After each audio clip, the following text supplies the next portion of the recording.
Live from Harbor Station, it's the Vector Spaceman Show. Now, here's your host, Vector Spaceman.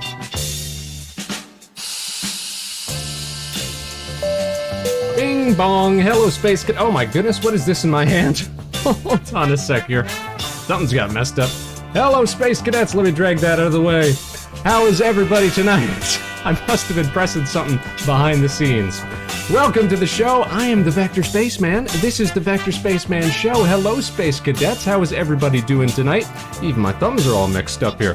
Alright, hold on, let's get this sorted out. We hit this, we hit this, we hit that, and we're ready for the show, you guys. Let's zip on out to the screen here. Zoop, zoop, zoop, zoop.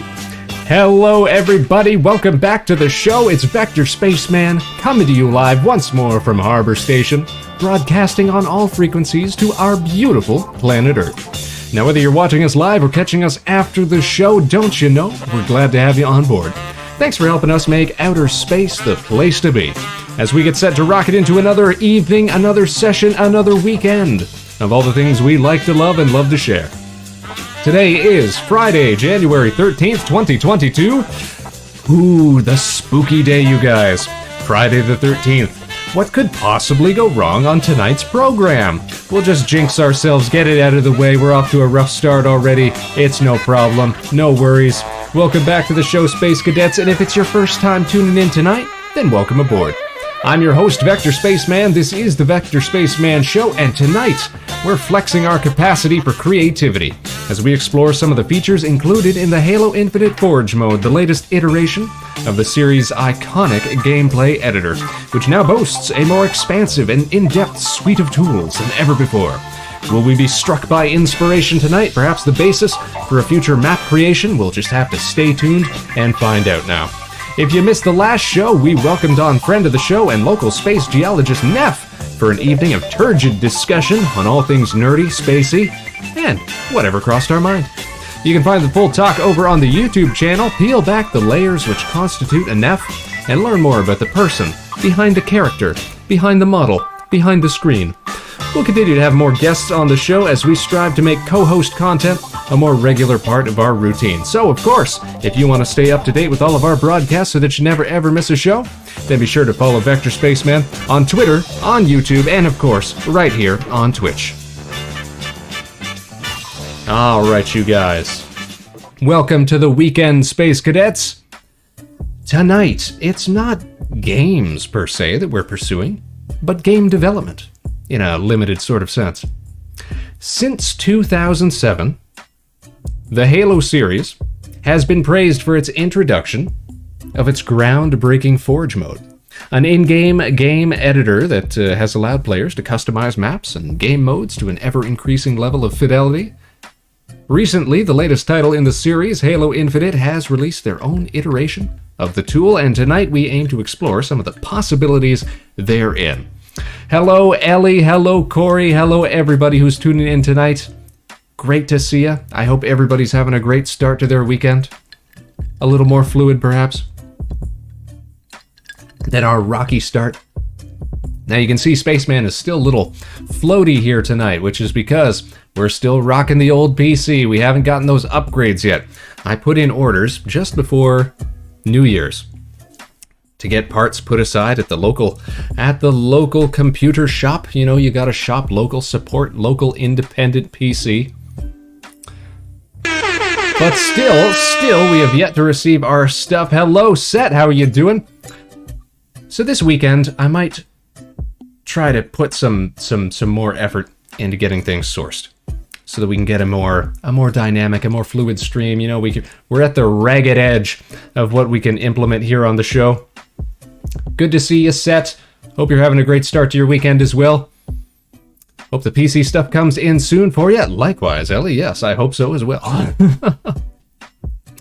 Because as we are going to see tonight, our model will remain a little bit floaty, our mouth a little delayed, as we run one of the most taxing pieces of software that we have in our repertoire at the moment, as we look to take on some Halo Infinite Forge mode. Now, at the same time, we might get away a little easier tonight on account of we don't have to deal with other folks, other internet connections, that sort of thing, extra processing, but we'll see.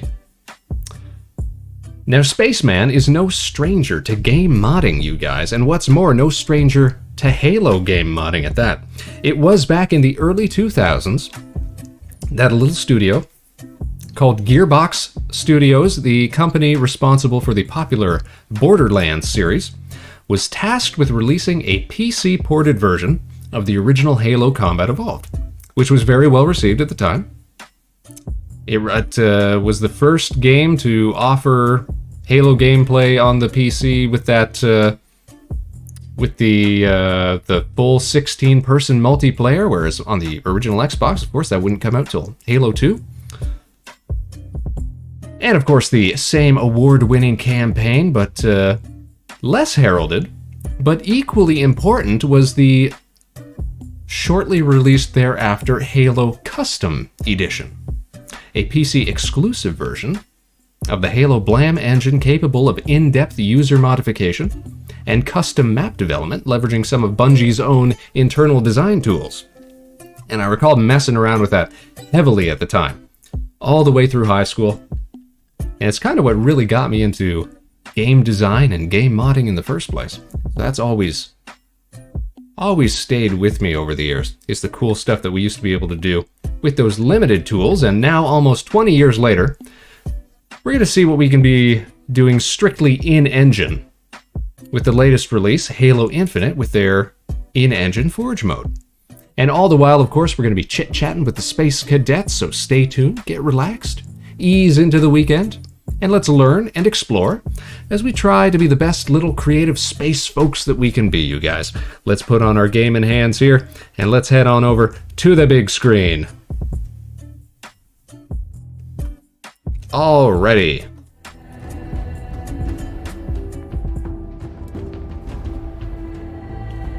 Now we're going to load up a blank canvas here. We're going to start messing around.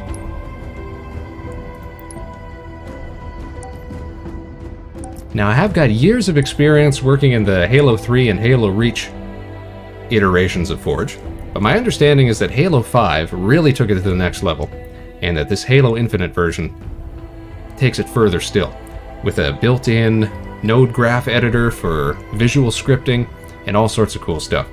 I've messed around with it briefly earlier today just to sort of get my bearings, but there's still a lot to discover. So I'll show you some of the cool stuff that we can get up to once we get in here. Now, how are the Space Cadets starting their weekend? Are you guys getting up to anything fun this weekend? Maybe just relaxing. That's always good too. We've got a couple little projects that we gotta take care of this weekend. But if there's any free time, I'm definitely gonna have to head on down to the parts store and see if we can make some upgrades to the old PC here. Because it's definitely starting to show its age, as we've seen time and time again. Okay, here we are. We are loaded into a blank canvas with just some generic prefab objects on a vast empty plane. Controls, here we go. Zoop, zoop. And we can switch from edit mode to live mode. Whoop, there we go. Which loads up some testing tools for us to mess around with, which is great. Everything seems to work. Swell. Now here is where the fun begins. So we switch back to editing mode. Everything we're seeing here is mostly like spawn points, camera points, a little bit of prefab geometry, that sort of thing. Weapon spawns. Basically all stuff that we can get rid of if we felt so inclined. Set saying my weekend's starting off strong. Eating lasagna! My guy. My guy said, one of my favoriteest meals of all time. I envy you, sir. I envy you, sir. Can't get any better than that. I agree. I might have gotten a little overexcited there. That is an excellent way to start your weekend set. Well done, my man.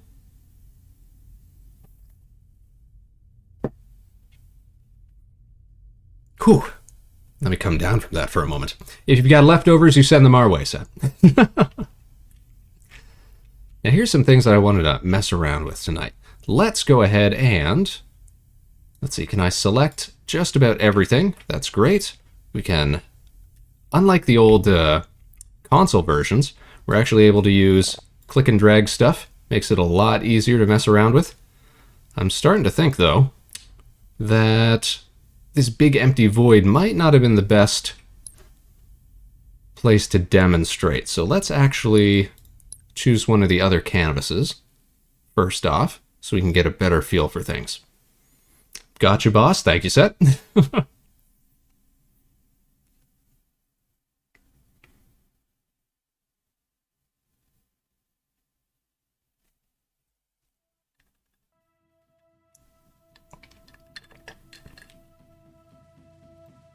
Load, load, load. There we go. So we are technically able to open up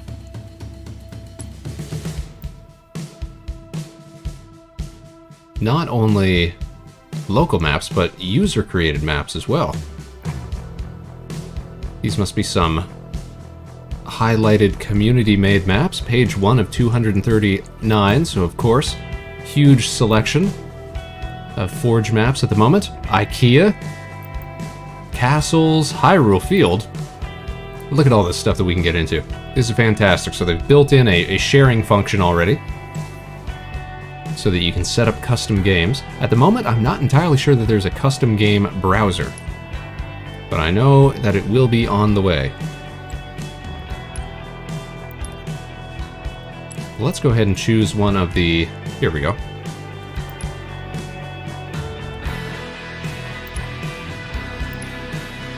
One of the base canvases. The preview hasn't changed there, but it should be selected. And this will at least allow us to start dropping stuff down and messing around.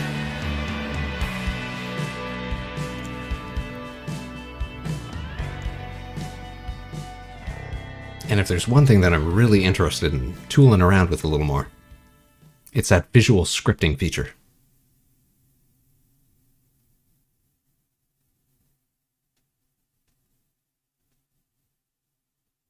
Which was not as straightforward as I had imagined it was going to be, but I think we've sort of gotten the hang of it so far. I'll show you what I mean once we get into game here.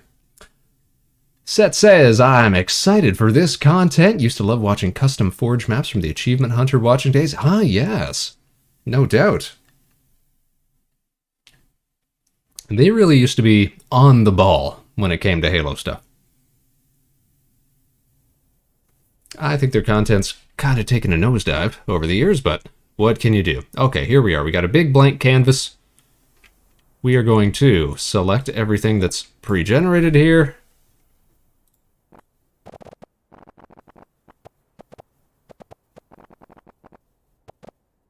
Except the kill barrier, it looks like. You know what? We'll just get rid of it all. Bam, there we go.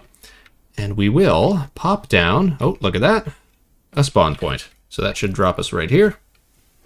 Fantastic. All right, so we do have a spawn. Wonderful. Now let's show off what we can do here. Wow. Hey, Kieran, how are you doing?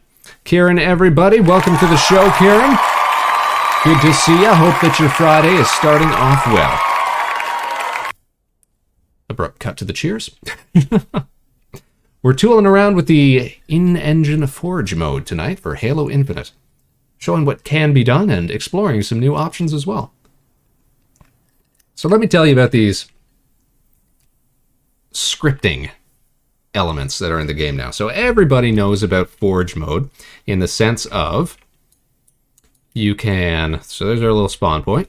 We can drop down objects, like say we wanted to put down some weapons. Like say we wanted to put down a heavy machine gun. There we go. Then we'd load up the game. And look, there's a machine gun. And we go etc. You know what? It's easy. And of course, they got all the other classic stuff. So you can put down vehicles. You can put down, you know, ghosts. You can put down terrain objects like, what do they got here? Barrels and, you know, stuff. Ooh. Placing them is not the easiest thing at the moment, unfortunately. Gonna have to see if we can do something about those controls. Let me grab it. There we go. Snap it to the ground. Where'd it go? There it goes. But of course, they've made things a little more in-depth this time around. Halo Forge time, this brings me back. Hey, Rig! So I'm going to show you some crazy new stuff that they've added in the latest iteration. So I'm showing off the basics. Everybody remembers this stuff, you know. Over the years, they've added more in-depth stuff. Like if you guys remember back to Halo Reach, they introduced the Forge World concept, which let you add whole like terrain pieces to sort of mess around with the environment and things like that.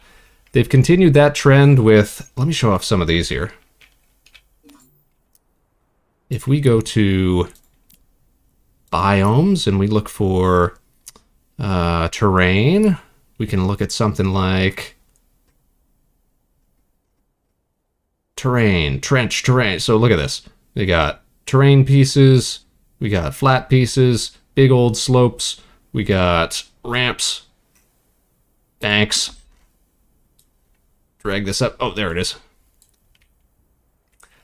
And depending on what map you're on, what canvas you're on, it'll try to blend into the natural geometry. Like, look, you see those tracks? It's sort of blending that into its shape, which is a nice little touch. Makes it come together a little smoother. It helps ease those transitions, you know? Like, usually, like around here, you might still want to put in like some, you could put in something like some bushes or something if you wanted to sort of hide that transition.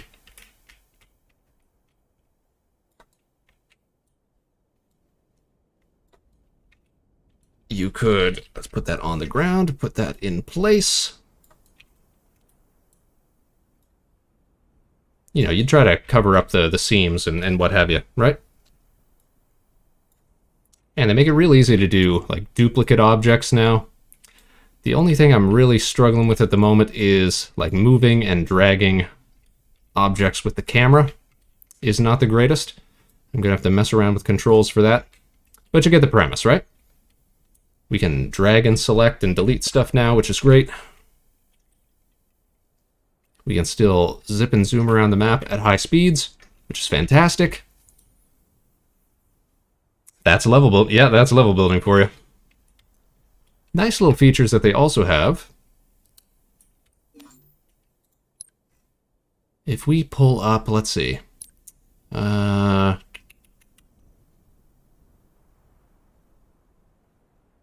Props. No, structures. Yeah, structures, beams. Here we go. Let's load in a beam. Let's load in another beam. Has actually, a lot of pieces have actually got magnets on them now. So you can actually snap pieces together real easy so that you don't have to worry about precise placement and what have you. Very convenient. If I could get the controls working for us properly. Undo. It's just real finicky. Nope. Nope. Almost. Almost. Move you over, scoot you over, bring it in. Why would you try to do that? Bring it in. Why would you... There we go. Nope, almost had it. Point is, it can be done to great effect once you get the hang of it. Let's get rid of these. But here's what I really like. Here's what I really like. We're going to do something here. Indy, how you doing? Good morning to you, or evening, or afternoon, wherever y'all might be. We're tooling around with the latest Forge mode of Halo Infinite. The latest iteration of the Forge mode and the latest iteration of the Halo series. More powerful than ever, and we're showing off some of the functions. Now here's where we really see things start to shine. We're going to press the Q button, and we're going to go to the node graph. Because Halo Infinite Forge has introduced visual scripting for all sorts of fun stuff. We're going to add a node, and we're going to get started here. So let's start with something simple, shall we? We're going to do something like an event. So let's say whenever a player spawns, we want something to happen. We're going to create a whole new weapon, essentially, that we can use in-game. This is something that I think I was talking about with Karen on our last Halo Infinite stream. Is the ability to combine weapon types into cool stuff now. So we're going to make another node. We're going to make an object. Is that right? Spawn object. It's quite in-depth. Inventory, equipment, object transform. No, that's for movement. Inventory. Well, we do need a node from here to begin with, because we need to give a player a specific weapon.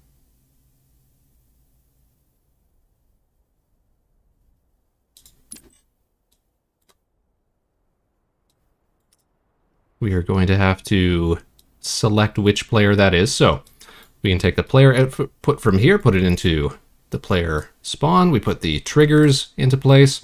So anytime a player spawns, that player is going to be given a new weapon. Now we need to define the weapon type. If only all coding was so easy. So here's the thing, there's been like a real trend in recent years to bring visual scripting into a lot of game engines. Like I know Unreal does it. I think Unity might have some integration for it. I don't think it's right out of the box though. But it's definitely something that's become more popular. And for something like an in-game gameplay editor like Halo's Forge, then yeah, it's right at home. All right, we need to create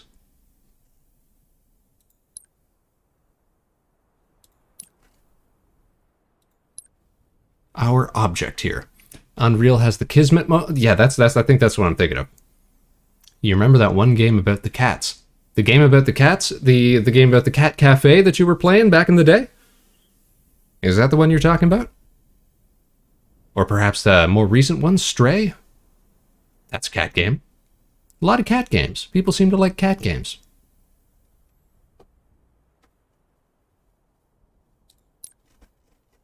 It's not under traits, is it? I wish there was a way for us to search. Here we go. It's under variables. Weapon type, combination. That's what we want. So we're going to combine weapon types here. The cat coding. Oh, the cat coding game. Yes. If While True Learn. Yes, I remember that one. That was sort of the same idea, but very, very basic. That was just all about sorting colors and shapes, effectively. But it's, you know, it's a good introduction to a lot of programming concepts. That was a fun one. No, of course I remember that. That was fun.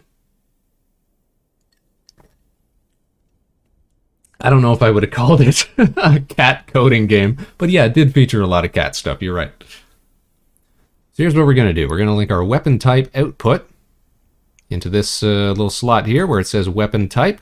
Now we need to define what it is that we're doing here. So we're going to make a couple more nodes. We want a weapon type to act as our base. Oh, that's not true. That's not true. We can actually just do this right within the editor.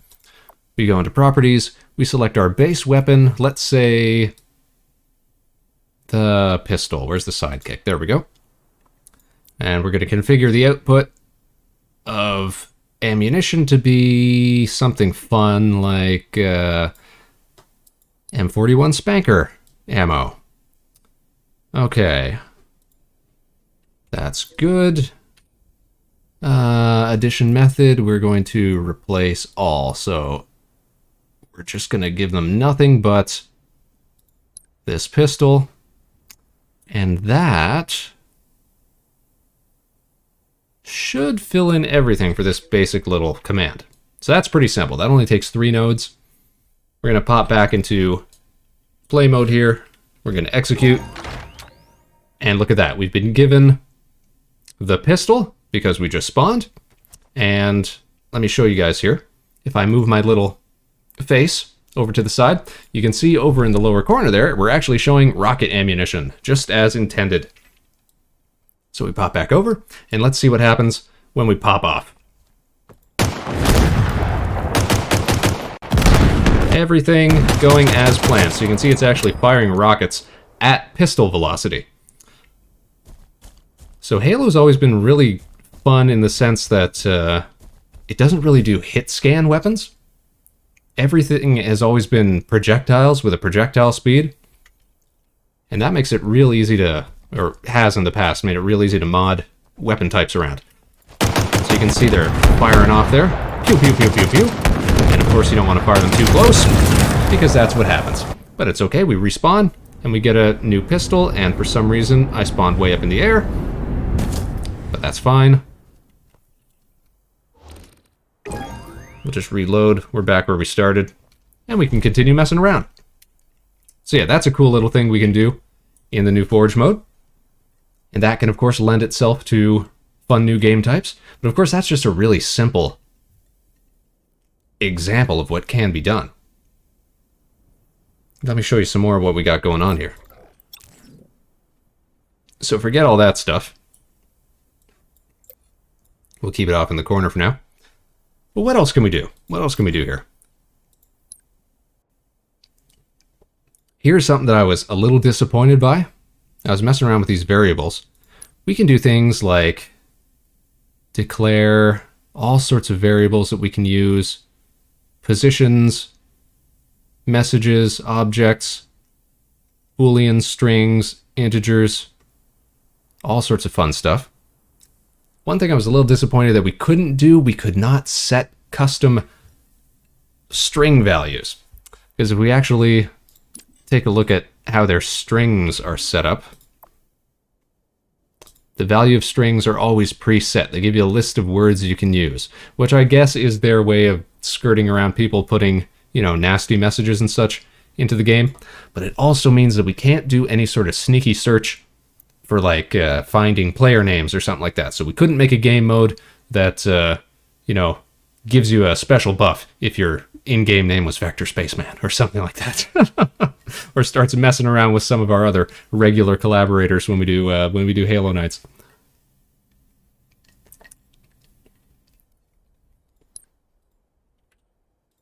But we can, of course, affect all sorts of stuff like X out of that. Like vehicles, and we can move objects around. They've got a lot of logic comparators, which is great. Integrated for loops and fetching nodes. It's really good stuff. Really, really good stuff. Still mad about Halo Reach. Why? What did Halo Reach do to you, Indy? For some reason, this sounds familiar. I feel like you might have mentioned this before. Is this you were upset that everybody, spoilers, doesn't make it to the end?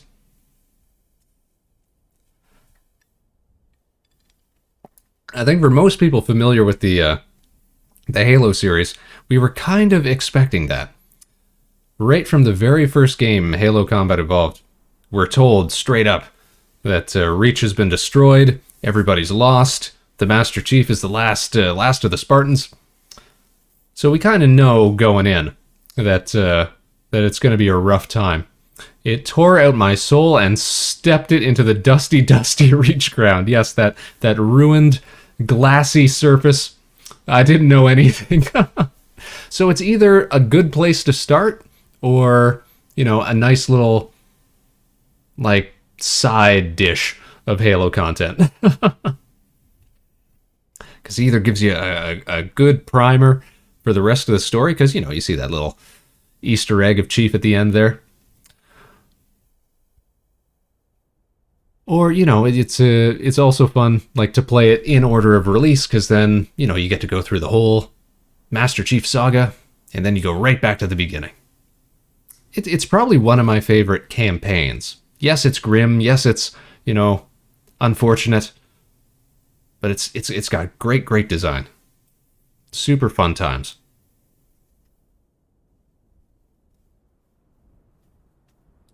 We can mess with stuff like look at these. It's got built-in checks for like is a player camouflage? Is a player crouching? Is a player detected by a threat sensor? Or highlighted by a threat sensor on the other team? Very specific stuff. What could we do with stuff like this? We'll give an example.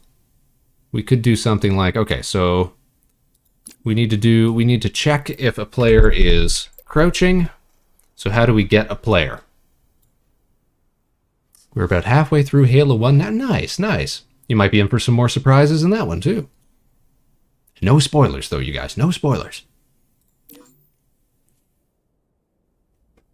So here's what we're going to do. We're going to get a list of all players, and that's going to output our list of players. But you know what? We don't need to do that, because it's actually got a built-in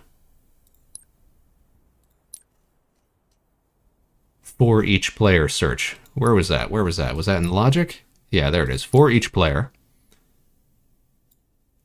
Okay. So at a certain time, we're going to check if a player is crouching. You saw about how we got stuck in a hole? You ever been stuck in a hole? Oh, you were talking about being stuck in like an elevator. In one of those Covenant or Forerunner elevator shafts or something like that, right? No, I saw your post about that. That's right.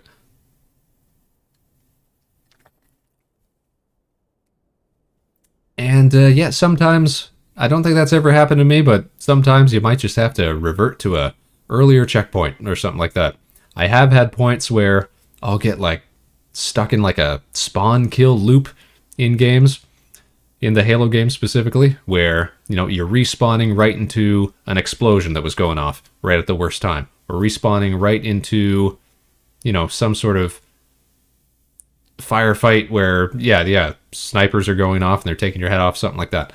But for the most part, it'll either know to roll back to an earlier save point if it detects you're dying too much, or you can do it manually. That does sound rough, though. Soft locking myself is the worst fear. Well, thankfully, you know, all the levels, you know, you can sort of just pick them up from the start.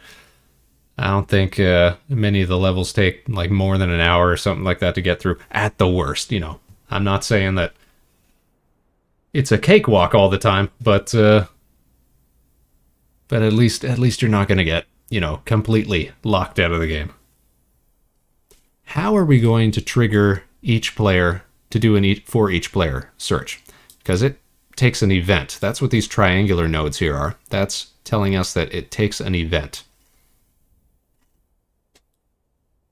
So we would have to add an event.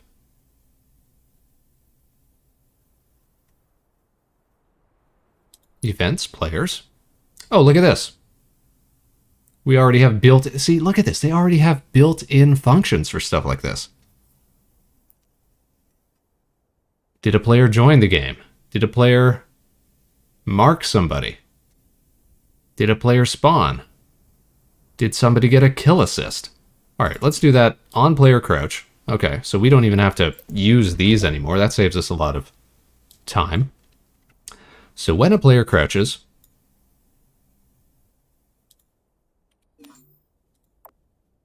and our outputs are the player who is crouching, and whether or not they are crouching. I guess that can be compared as well.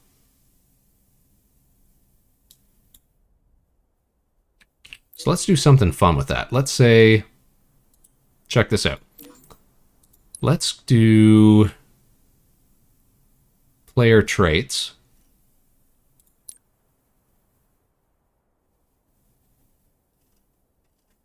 I'm thinking, what if we set, yeah, here we go. Set player camo. So what if we wanted to make a game mode where we make it even harder to detect players? Because usually when you're walking around crouched in-game, you won't throw off people's motion detector. You always stay off of that. But what if we wanted to set it so when you're crouching, you're completely invisible, or functionally invisible? Let's see here. Set player camo. So we output the player who is crouching. Durations in seconds. If we leave that empty, will that default to an infinite amount of time? Let us find out. We can probably run this. That's a pretty easy script. Oh, no, look at that. It's telling us some errors came through. Must contain input from multiple events. So set player camo contains input from multiple events. And set player camo is not connected to any event. Set player camo node missing a required property. Okay, so we got to re-examine that then. Okay, so on player crouch, we set player camo. Oh, sorry, so we were missing that connection. Now let's see if it still requires... It does still require that property, that time. Okay. So let's go back into the node graph editor. Let's just set the time duration to something like 10 seconds. And then we'll see if that builds successfully. Okay, there we go. All right, so we're walking around. We're doing our thing. We're running around. That's fine. Usually we would be throwing off people's, how you say, radar over in the bottom left there. Now what happens if we crouch? Oh, now we're invisible. Now we're just going to wait 10 seconds because I want to see, is that going to turn itself off after 10 seconds? Or is the on crouch? Okay, so it's really just the... So not only is it when you crouch, but it's also when you uncrouch. It seems to reset that timer. Because if we just keep doing this for more than 10 seconds,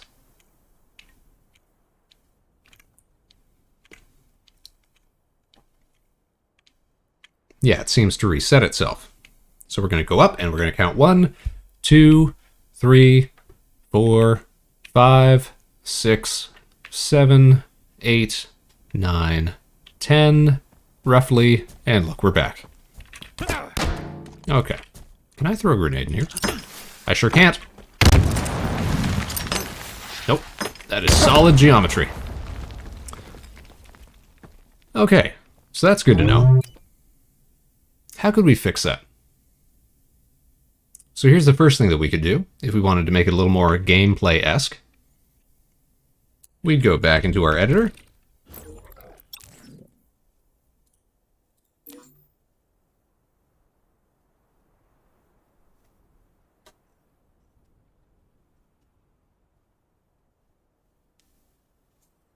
And we'd have to find an equivalent to on-player crouch, which is on-player uncrouch. Is there an event for players? Let's see. Was, is, okay, isn't. Well, I do see...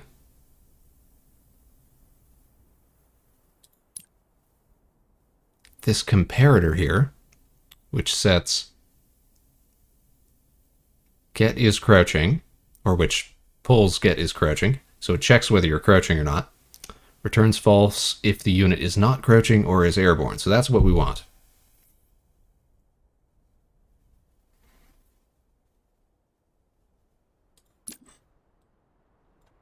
So we can, there we go, make multiple links here from the same player source. So when they crouch, we set that camo. If the player is crouching,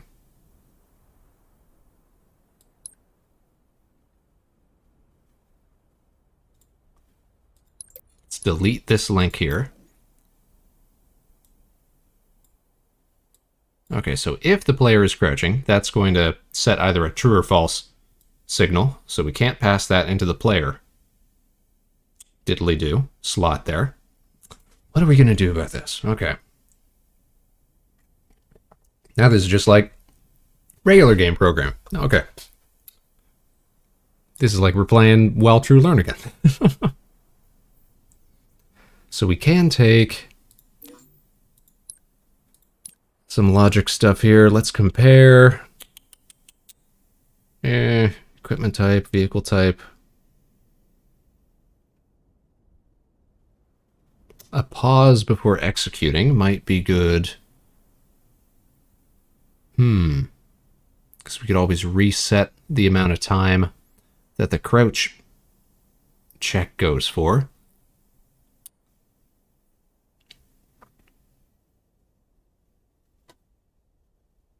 What's a comparison node look like? Let's see.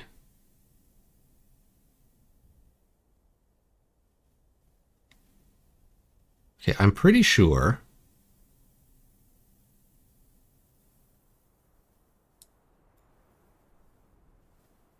that we can link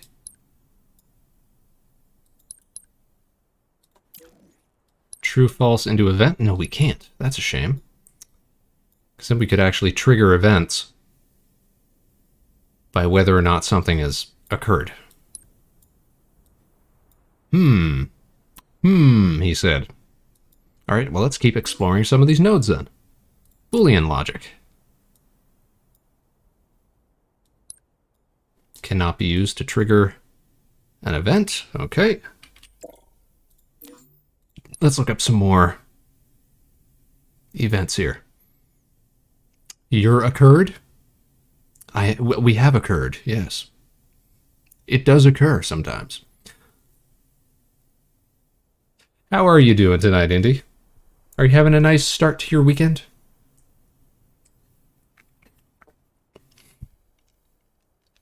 Excuse me as I crunch this ice. Hold on a sec.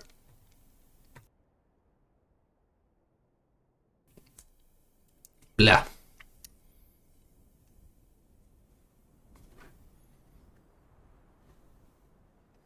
All right, we want events. Could be a little easier to navigate. On round N, no. Events custom. On custom event. On object interacted. Trigger custom event. Okay, okay.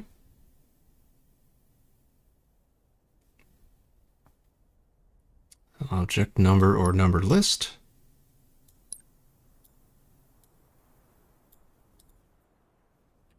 We're going to have to spend more time figuring out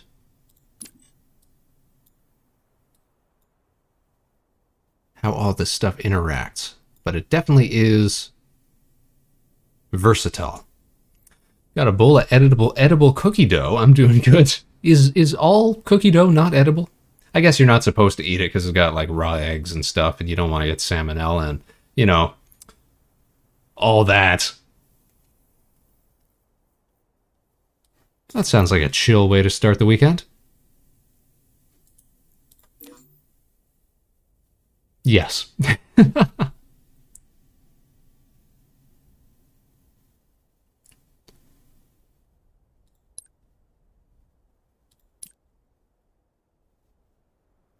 See if there was an on-player uncrouch. That would be pretty easy. That would be pretty good. That would be pretty slick. I wouldn't have to try and finagle my own workaround here, but I'm sure it can be done. We can check if the player is crouching. We know how to do that. We need some sort of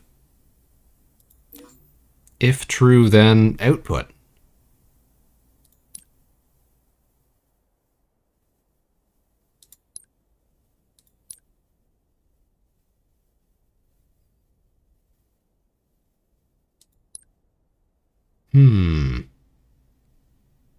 Identifiers.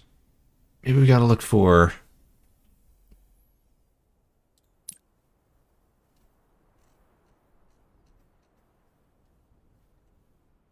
We gotta look into variables here.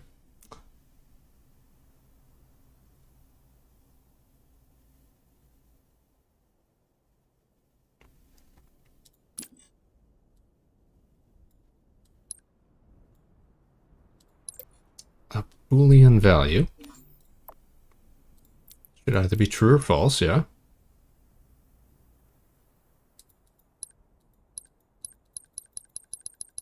We'd like to be able to set an identifier, which is a variable. Okay, hold on. So we want to declare a Boolean variable. There we go. And we are going to call it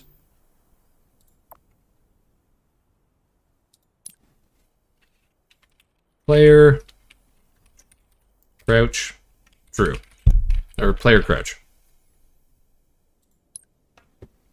The initial value is going to be false, I suppose. The scope is going to be local, yeah. Now we need another node that's going to set that Boolean variable. Here we go. Okay, we're on to something here. So on player crouch,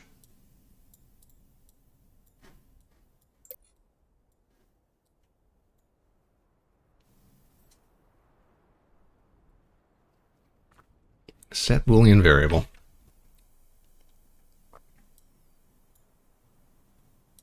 We're setting the same variable here, the identifier player crouch. And we've set this to be local, so I'm hoping that's going to mean it's local to the individual player as opposed to object-oriented or global-oriented.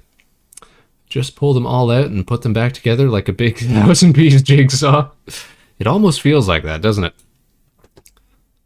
So the value that we're passing through here, we're going to feed in. The scope is going to remain local. We should be able to zoop just like that. Okay.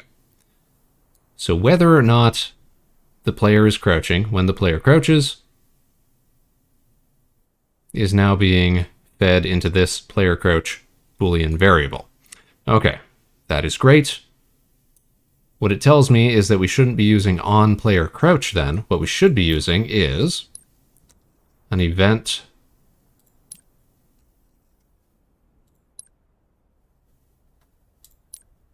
that fires every few seconds, because we want to be checking this every so often. So I'm not sure how stressful this is going to be. Let's say we set it up so that every second this event fires.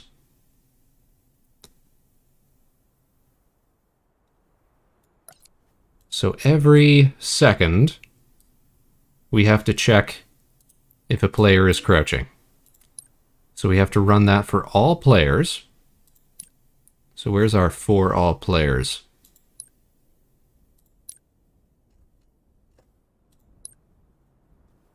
Diddly-do. We had that. Where did it go?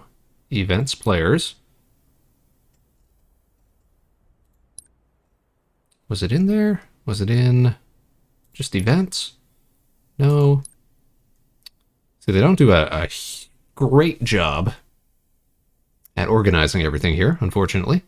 Everything sounds so quiet in the node editor. Let's put on the station music so I at least have something, a little something bumping in the background. There we go. Something to help me think.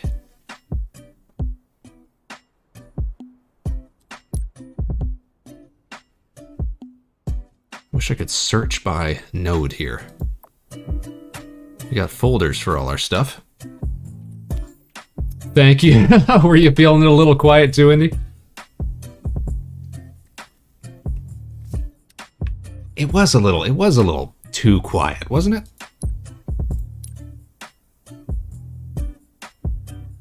See, we can get all players, but that's not what we want. We want a for loop. Oh, it's got to be under logic, right? Yeah, okay. For each player. Okay. So every few seconds, every 1 second, we need to run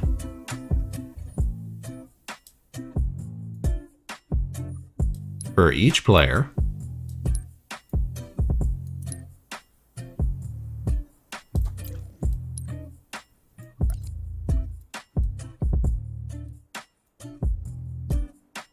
we are going to execute per player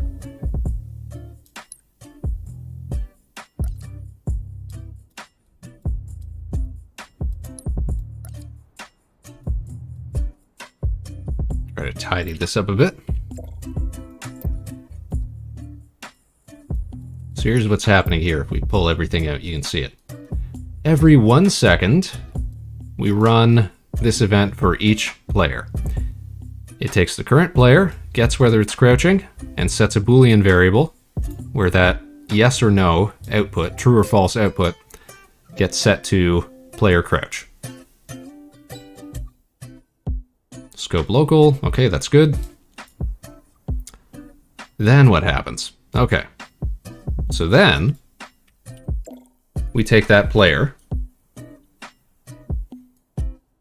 We can continue, I think this will continue the same event. We will set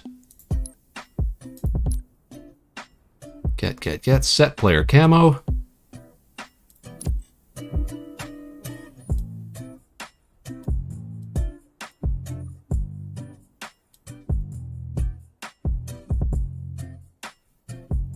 We're going to pass through the same player into here. So that's becoming a little messy.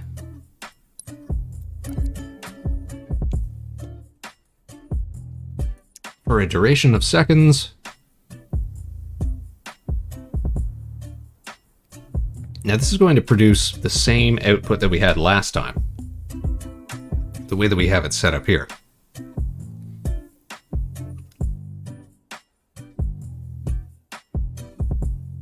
What we need to do is delete this. This is going to be its own sort of track at this point, I think. We've got this variable that's local to every player.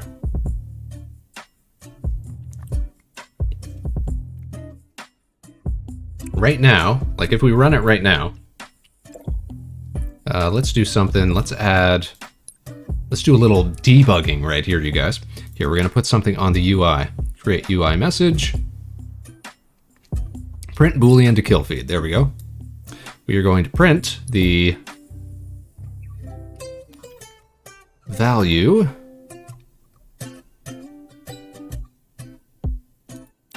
I guess we gotta feed something into that.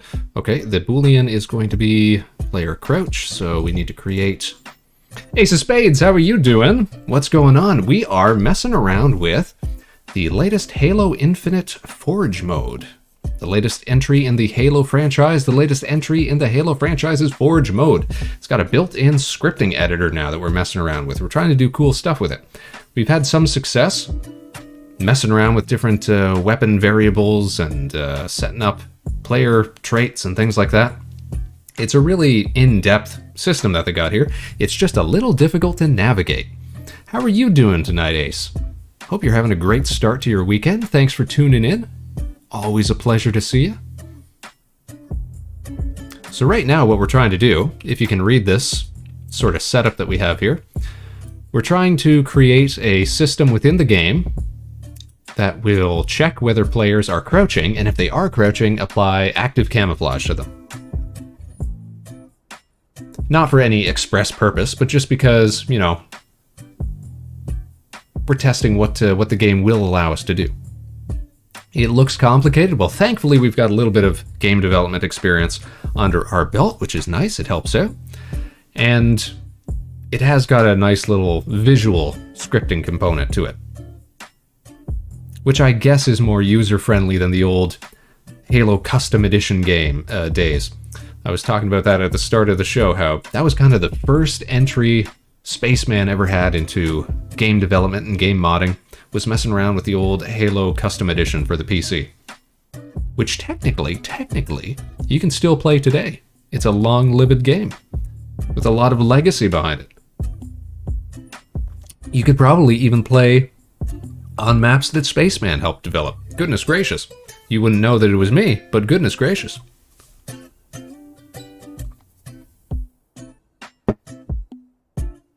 It's occurred, it's okay. Well, sometimes it just occurs. Alright, so we want to do a little debugging here just to make sure that our Boolean value is being assigned correctly. So we're going to print the Boolean to our kill feed so it shows up on our screen.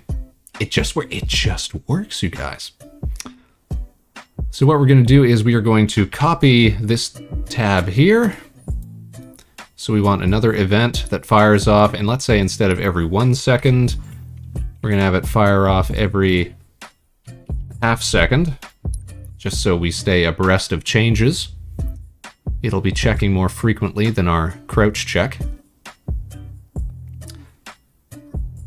So it's going to print the Boolean to feed. We need to get that Boolean variable, which means we need to go back to here. We need to grab variables, basic, Boolean. There we go. The value, oh, come on, can we not? All right, we need to get a value. Let's see here. Identifier, here we go.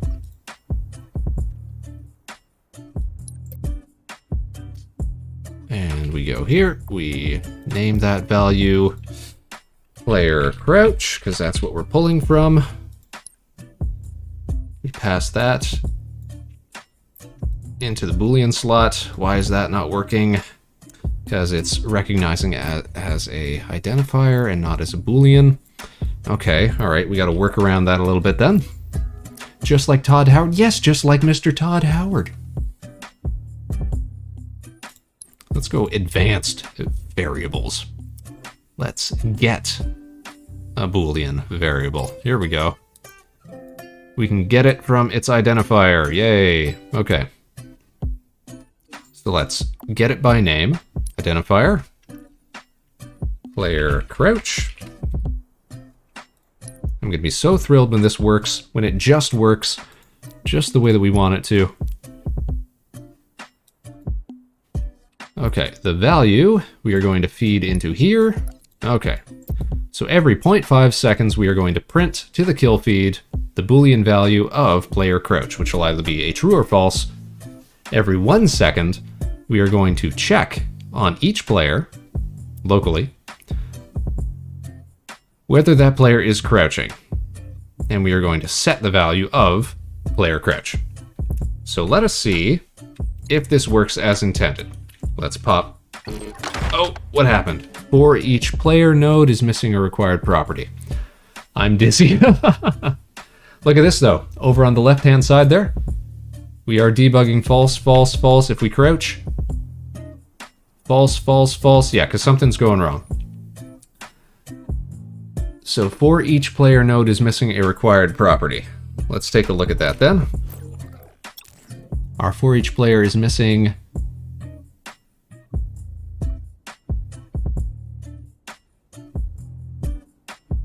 what are we missing? Do we have to put something into the object field here? The on completion, current iteration. What do we need here? Let's see. That should all be fed into it. Our inputs.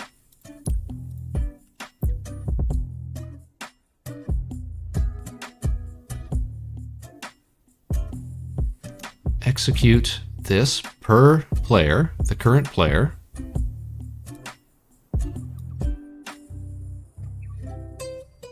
Current iteration. If we feed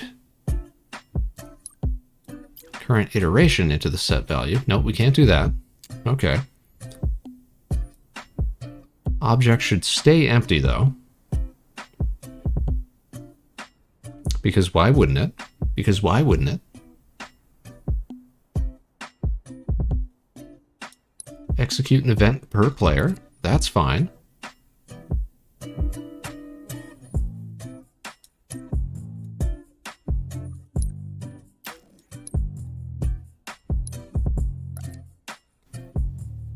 Current iteration. What is that supposed to mean?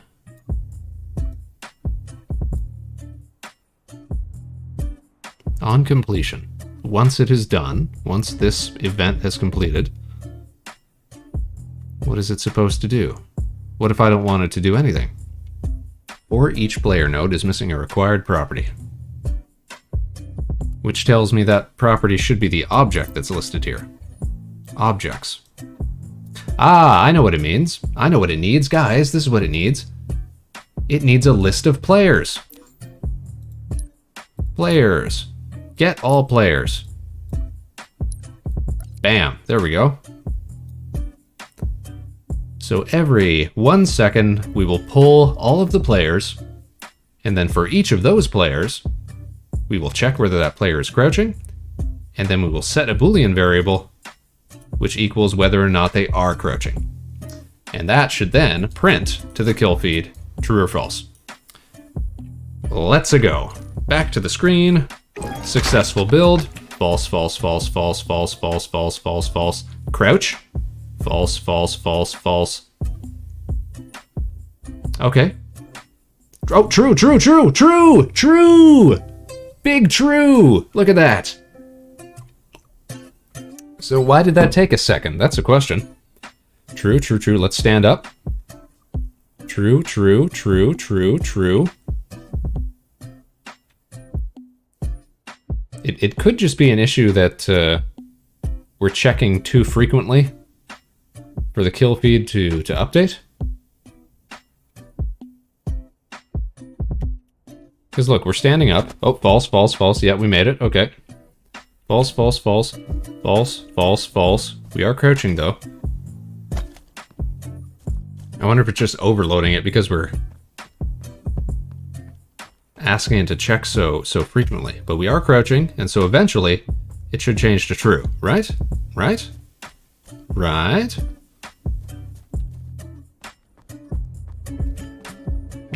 So here's something that we can do. Now that we know that this kind of works, I want to see it change to true again, though. Come on, crouch. There we go. Crouch. Crouch, crouch, crouch. Want to see you change to true again.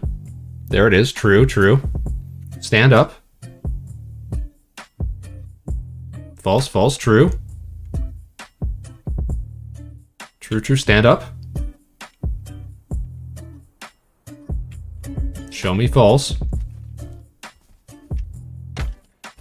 I'll move it down for a second here. Alright, point is, it's kind of working.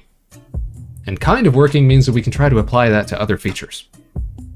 So, let's go back to editing mode. Let's pop back into the node graph. I'm still dizzy. And we really haven't made anything that complex yet. But listen, the reason that we told it to print to the kill feed is just so that we can debug it. Just so that we can have a quick, easy way to check whether things are working properly. We do this all the time when we're working on actual games and stuff. We'll have a debug log that's printing all sorts of information so that you can tell, you know, what's happening in the moment, so that you can tell if anything's going wrong while you're testing stuff out. But now we can replace that functionality with something a little more complex. Something a little more immediate. Because I wonder if...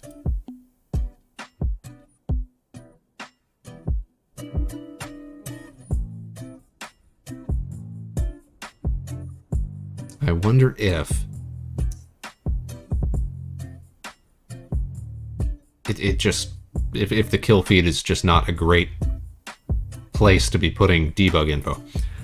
That could be the issue. If I wanna understand what you're saying here, Indy. Let's see. If crotch, then blow up.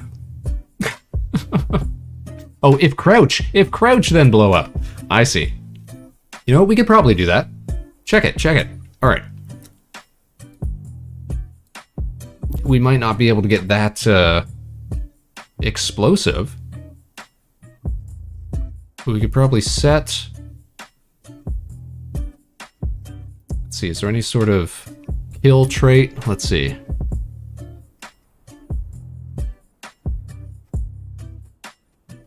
Something that would be immediate. Something that we could... My bad? No. I got what you meant. It just took me a second.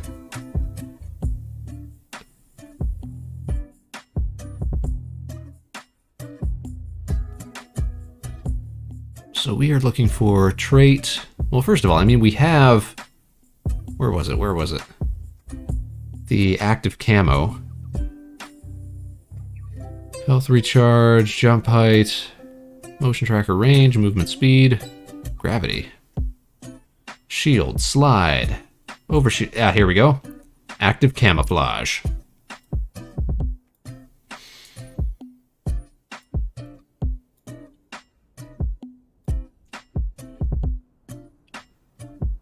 Now can we set the player trait? And also, is there not just a kill player features here or something? Something we could do like that? Drop grenade or something? Events players. On. Nah. See if we can check whether a player just died. I'm not sure if we can command that to happen. You'd think that we could, though. Events custom. It should be under players. Get, set. Set, unblock, respawn, no. And unless it's under UI, under traits, like health or something like that. Deathless, grenade damage. Grenade impulse. Health recharge. Gravity. Prevent weapon firing. That's interesting. And you know what? That might be a way to, you know, if we were actually making this a game type or something, that's probably something that I'd like to add to crouchy invisible people, is that they can't fire their weapons or throw their grenades. You gotta stand up for that. So it's about sneaking. It's about sneaking, you guys. Sneaky. Vampirism. No, that's like beating people down and taking their shields. Weapon dropping.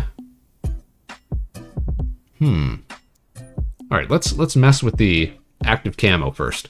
That'll be a little more noticeable, a little more immediate. Here's what we're gonna do. We're gonna go to apply trait set.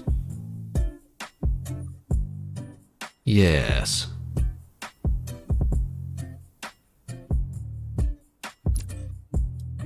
We're going to apply a trait set when something happens.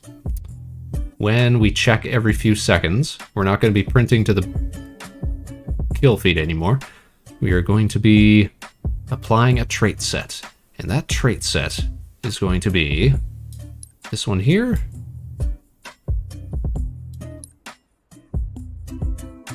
I guess we gotta set it, we gotta make a trait set first. Okay, so we gotta declare a trait set. We're gonna call this trait set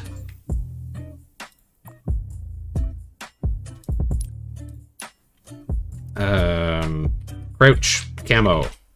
There we go. And the trait is going to take this here. We'll move this out of the way a bit. We are going to set the active camo trait. Multiple nodes not supported. What does that mean? Editing properties for multiple nodes is not currently supported. Please select one node. Oh, sorry, I grabbed both of them. My bad, game. Density scalar 1 out of 10? What does that even mean? Interpolation scalar out of 7 out of 10? What is this number on the right supposed to be? 20. What are you doing? I'm gonna put 1. I don't know what that other value is supposed to be.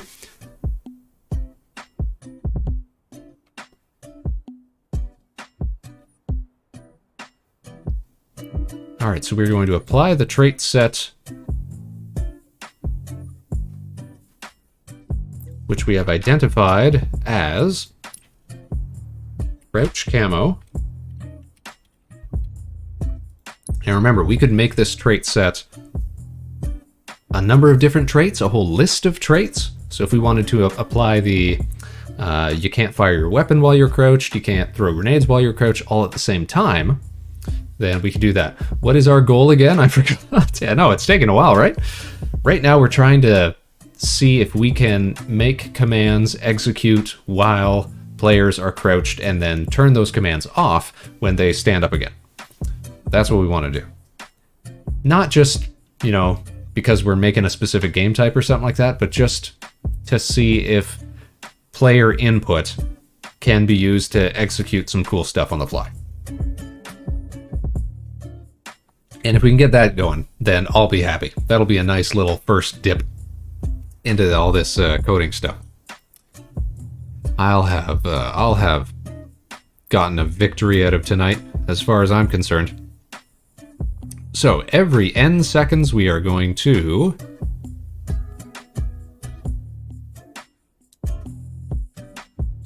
not print Boolean to kill feed. We're going to clear those connections.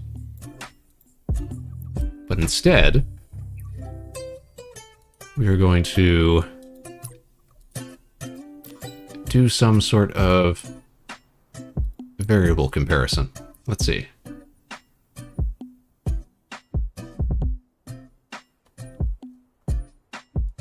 This is going to have to be under events. Isn't it? Isn't it?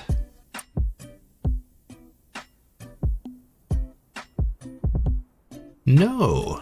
As a matter of fact, I don't think it is. Because we're already setting up to set Boolean variables every few seconds.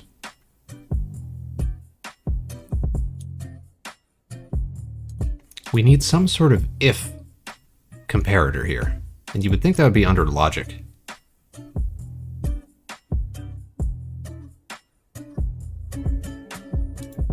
Compare.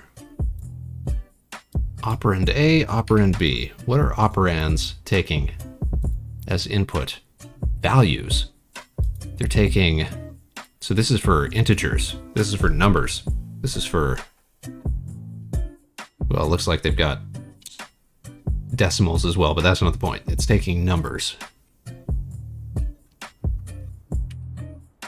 We don't need to do that. We don't need to compare numbers. We need to compare true or false. I hate numbers. I'm starting to hate numbers too. Jeez. Compare equipment types. Boolean logic.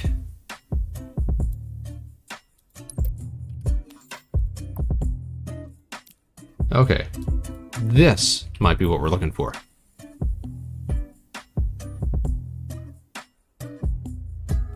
So we're getting a Boolean value from here. Yep, all right, this is working. So after we set the Boolean variable,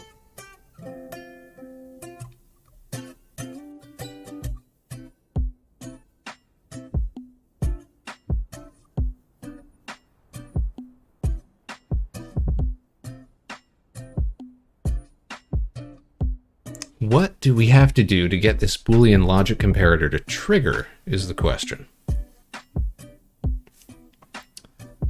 Because I'm pretty sure we could set this so that and... Are you kidding me? So this is just passing through a true or false again. Well, how are we supposed to set up an if this then? Is that could be under... the custom events?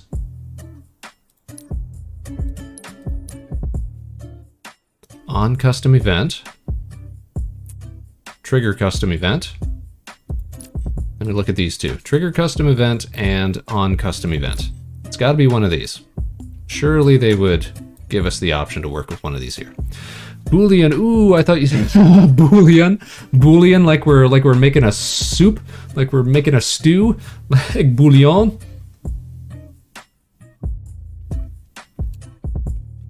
Yes, some delicious beef stock or something like that. No, excuse me. Boolean, as in true or false, as in referring to a yes or a no.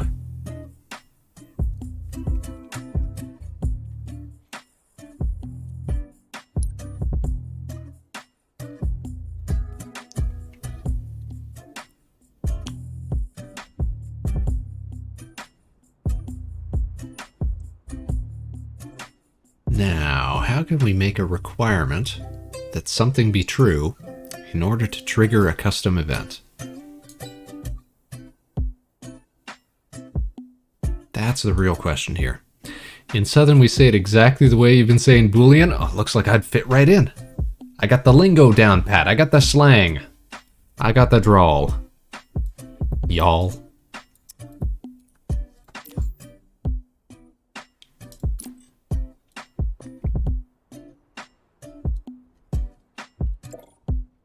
See, here's the thing. I'm not seeing any prerequisite. I'm crying. We're not making fun of you, Indy, in the goofy way you talk. We're appreciative of all accents and pronunciations. A global linguist, if you will.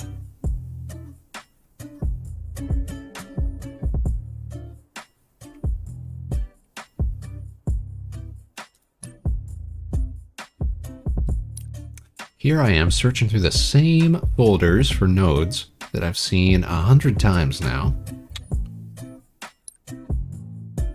Math. They got a whole section for math. But you know what? I haven't looked in math yet, so it could be something in here that we're missing. Convert, divide, normalize vector. No. Normalize vector. Could we normalize vector, you guys? Random Boolean. Returns a random true-false value. Okay.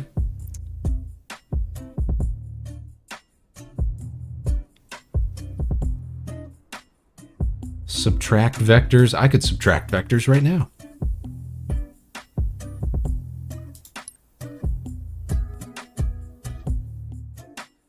Why do you want to be normal? No, we just gotta normalize. We gotta get vector all over the globe. Everybody's gotta come to know Vector Spaceman. We gotta normalize the Spaceman.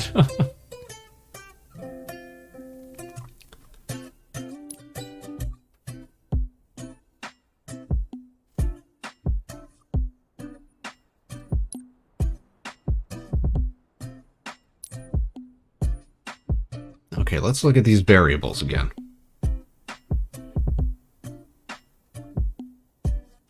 If we get a Boolean variable, we can pass that value to something else. That's great. If we set a Boolean variable, we can use that to start another event.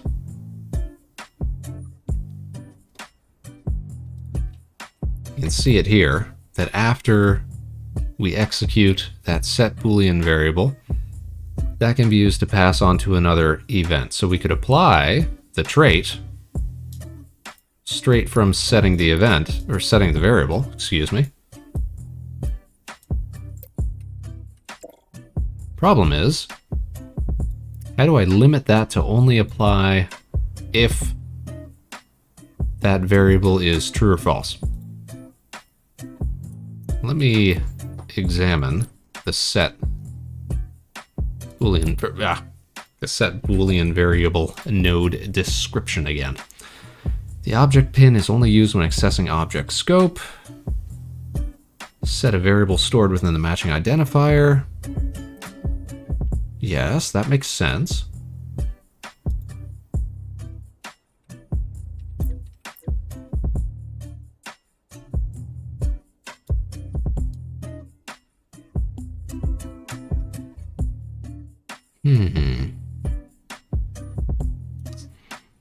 Radicalize people? Yeah, we don't want to normalize people. We want to radicalize Spaceman.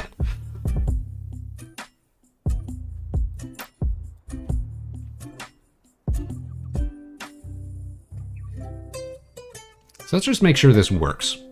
This trait set works first. So the player that we're going to be applying this to is going to be the same player under this current. So this is a little messy. Apply immediately. Let's say yes. True. There we go. All right, we'll delete all this unused stuff. And that should work. There we go. Okay, so when we... Oh, we're not even crouching. It's just deciding to do that for us. So what that is telling me is that that secondary pass-through doesn't really care about whether or not the attached Boolean variable is true or false. Now, if we wait 10 seconds, I don't think that's still a part of the logic that we've set up. Yeah, that looks like it's just gonna stay, and then it comes right back. Well, it's good to know that we can apply traits easy enough, but I would love to be able to apply them specifically when something happens. It's also nice to know that we can set little variables off to the side and we don't have to link everything together. We can just declare them by name. That is great. I'm loving that. In fact, let me put my other variables up here. We got a trait set and we got a Boolean variable. Fantastic. So the only problem that we're having right now then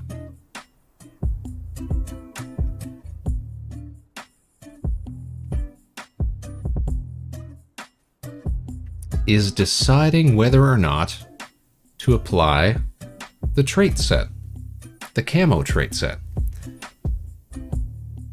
How do we set up an if statement within Halo Infinite? And to answer that question, I'm just going to Google it. Halo Infinite scripting if then event. Or how about if true event? Because I'm sure there's some smarter people than me that have messed around with this before. Fundamentals, scripting in Halo, a lot of videos. You know what, at the same time, it doesn't look like this is a super in-depth field of study at the moment. I know Halo Infinite is not that popular of a game as compared to some of the older entries. And so even if it's got a super cool new Forge mode, we just might not have that many people involved with it right now. Alright, so that would probably take way too much time. Let's try a little more experimentation then. We're learning tonight, learning as we go. And all the while joined by our lovely, lovely space cadets.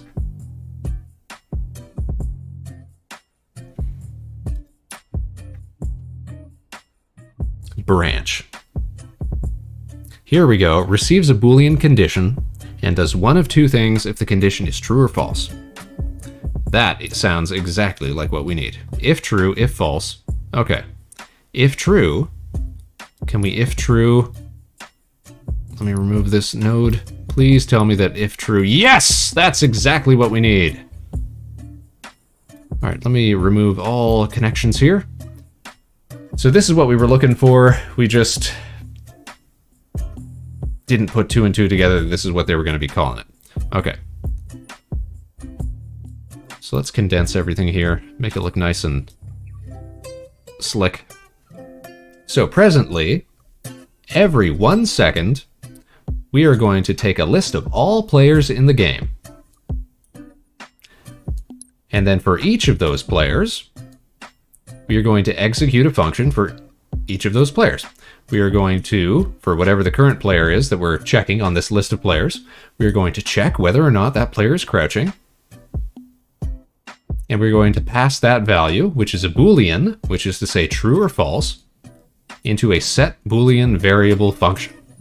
And that set Boolean variable function is going to set a new value to the Boolean variable that we have declared as player crouch, which is stored up here. Player crouch, there it is. Initially it's false because when you spawn in it should always be false, So every second we're going to check whether or not it's true. Or sorry, we're going to set whether or not it is true based on checking whether the player is crouching or not. That's pretty straightforward. After that is done, we are going to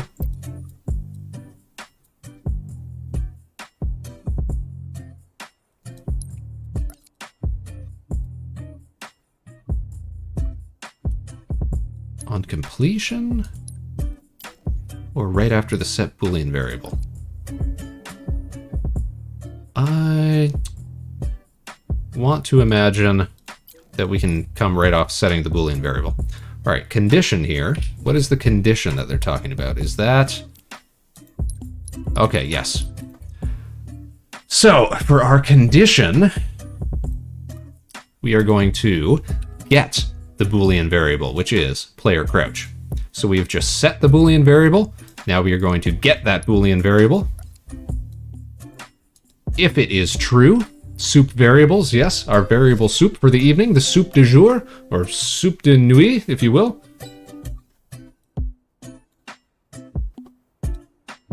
So if our Boolean player crouch is true, then we are going to apply the trait set crouch camo, which we have declared up here, which is just putting on some active camo at the moment. So if it is true, we apply this trait set. If it is false, we currently have nothing set. So here's what we're going to do. We are going to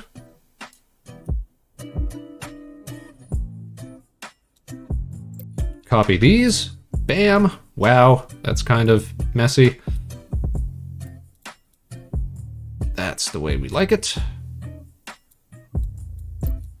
So this is going to be a second trait set.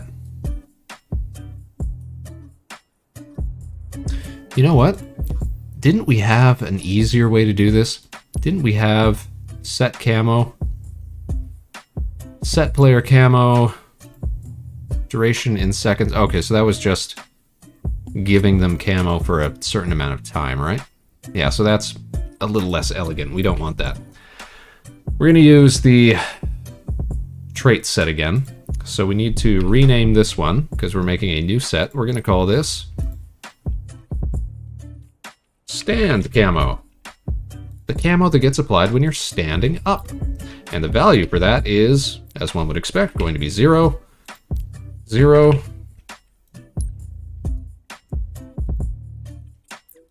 and then we are going to apply that trait set.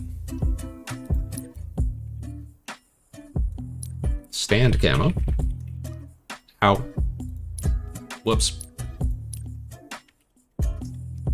Excuse me. STAND. Why? Why are you not letting me type? What does it matter? What does it matter? What is the issue? Camo. There we go. Weird, man. Weird. I hate you have to do it again, but I just got an ad and have no idea what we're doing now. Okay, no problem, because I love explaining this. All right. I will do this. All right. Because we've just got everything linked up how it should be. Okay. This is our code, you guys, for the crouch camo function that we have just come up with. Our first little foray into visual scripting in Halo Infinite. Which should work. Which should work. Mind you, it should work. But we will see. So here's the thing. Every 1 second, we pull a list of all players in the game. For each of those players, we take the current player and check whether or not they are crouching. Then, for that player, we will set a Boolean value local to that player called player crouch. Player crouch will be either true or false based on whether that player is crouching or not. If they are crouching, that will be set to true. If they are not crouching, it will be set to false. Then we will pull that Boolean value that we just set, true or false, and branch it and bring it into this branch comparator. If our variable is true, we will apply a trait set called crouch camo, which gives us a active camouflage value of 1. If the player crouch Boolean value is false, we will apply a separate trait set called stand camo, which is active camouflage value of 0. So that will overwrite it and set it back to 0, and that should take place immediately. Yep, apply immediately, apply immediately. So let's go back into game here. And let's see what happens. We're going to... Oh, what are we missing? Apply trait set node missing required property. So, it didn't quite work as well as intended. Let's go back to the screen. The screen! Apply trait set is missing a property. You see what it's missing? For those of you at home, I wonder if you can tell what it's missing. It's immediately obvious to the Spaceman. Noise. Indy, you're part of this dev team now. Would you like to tell us what our apply trait set is missing? What we need in order to get this functioning properly?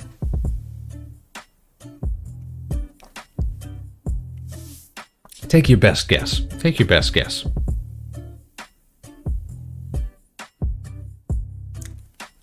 We're applying trait sets based on whether this is true or false. What important information are we missing here?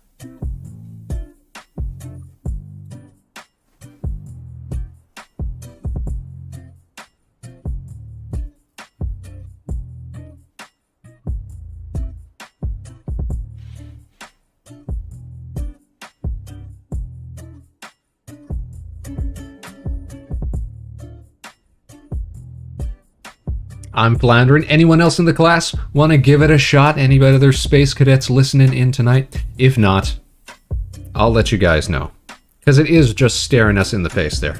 I'm Blanket Spaceman. Well, let me explain here, Indy.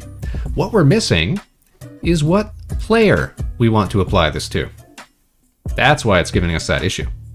We've identified what trait set we want to apply.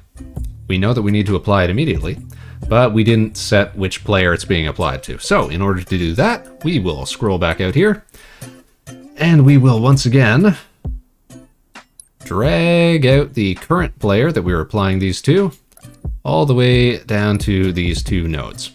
And that's a little messy looking, but it should technically work. You got to set player again. Well, technically yes. Where we initially set player was for this is crouching. Check. All of this set Boolean stuff and the branch comparison that comes afterward. The branch specifically doesn't really care about what player it is. It just cares about the specific Boolean variable that we're looking at. So because apply trait set is its own function, yeah, it needs a player. So that's why it was giving us the error there. So I'm quite certain that if we pop back over here, node graph built successfully. All right, look at this. We're standing up and we are not invisible. Now we're going to crouch and we are invisible. Look at this. We are invisible as we crouch. Now, moment of truth. What happens when we stand up? Give it a second. Oh no, we're still invisible. Why would that be? All right, well now that is bugging me. Why would that be? We set it to a value of 0. That should be all we need, right? Right?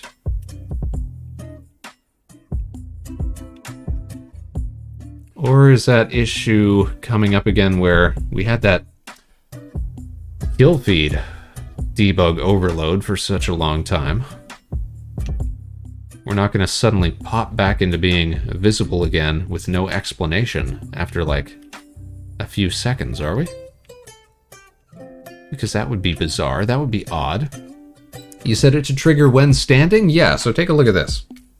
We go back into our node here. So we have this branch. If it is true that the player is crouching, then we apply the crouch camo trait sets. But if the is crouching boolean is false, then we apply the stand camo trait set to the player, which is slightly different. The crouch camo has a camo set to 1, which is to say it's on. The stand camo has our camo set to 0, which should mean that it stops. It stops right there, dead in its tracks. I wonder...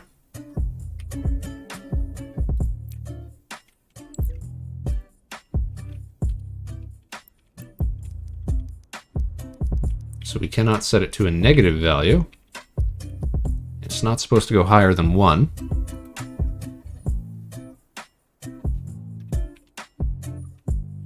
Can we set it to a very low value? What happens then?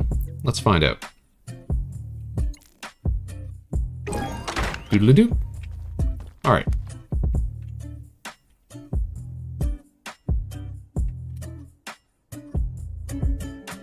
Not very helpful. Okay.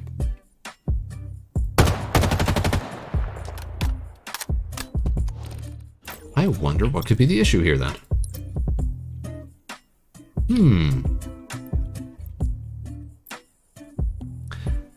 Yeah, so we set it to trigger when we stand up, or rather...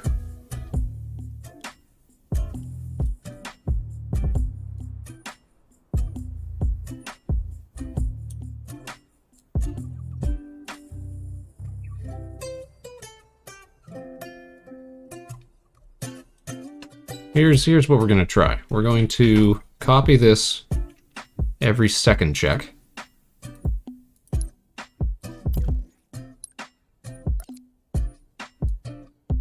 And we're going to get it to fire the branch check instead of coming right out of the set boolean.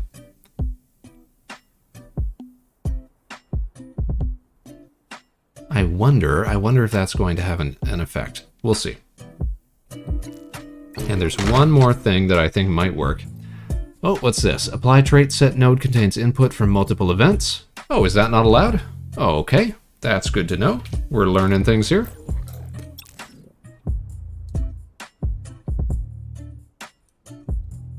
Okay, here's another solution. What if...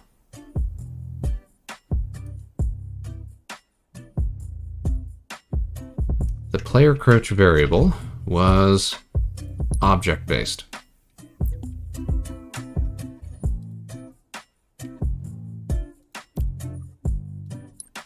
They don't do a great job of explaining their idea of the distinction here.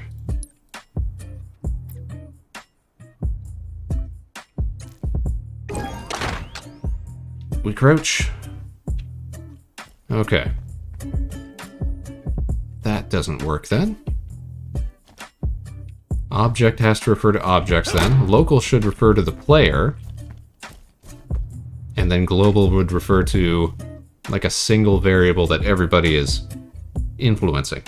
Let's try changing everything to a global variable just to see if we can get things working that way.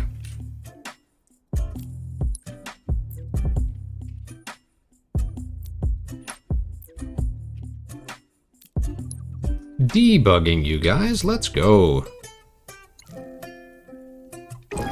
Doodle-doo. Okay. We crouch. We're invisible. We stand up. We are still invisible.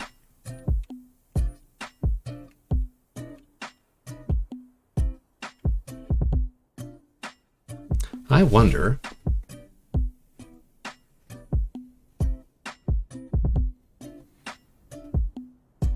if it has to do with the traits that we're using. I just had a thought. You guys. Check this out. Alright. A trait set.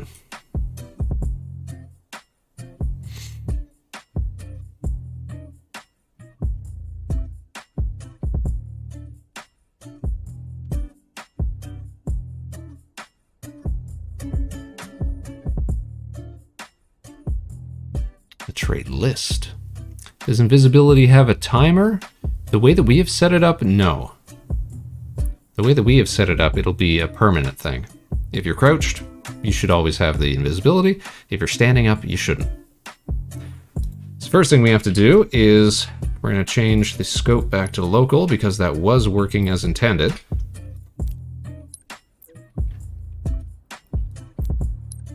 Just not quite in the same way that we... Oh, speaking of lovely Halo contents and fellas, how are you doing, Teeny? Thanks for tuning in tonight. Always a pleasure to see ya. Teeny, we're messing around with Halo Infinite's Forge mode, and specifically, the in-game scripting node editor at the moment. How are you doing tonight? Thanks for tuning in, and I hope that you're having a fine start to your weekend. Luck-wise, buddy.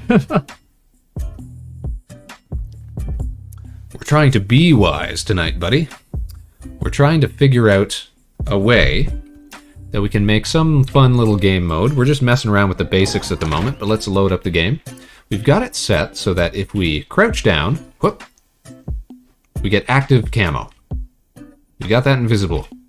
We got that figured out. That's fine. Now, we're supposed to turn visible again when we stand up. There we go, we stand up. But look at that, we're still invisible. We cannot stop being invisible. No matter what we... Oh, well, when we get in a vehicle, apparently we turn invisible. But everything else, still invisible.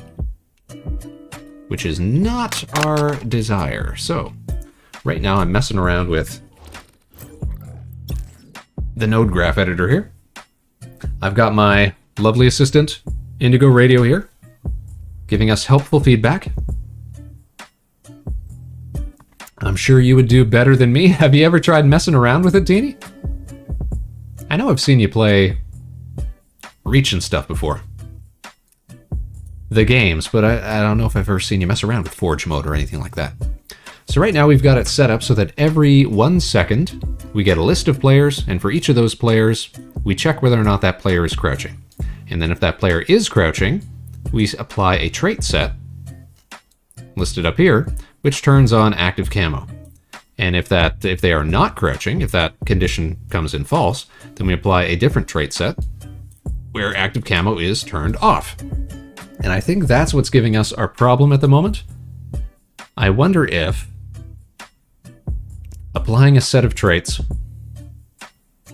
on top of another set of traits doesn't overwrite the initial set of traits. Because if that's the case, well then, that would mean that telling someone who has active camo to then have 0, would that be like additive? I don't know.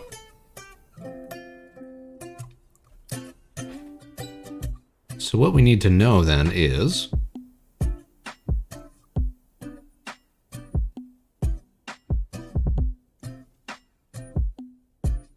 could we modify... You know what? Look at this. Look at this. You see this? I think I figured it out, you guys. Look at this. So the intensity of the active camo can be a variable itself.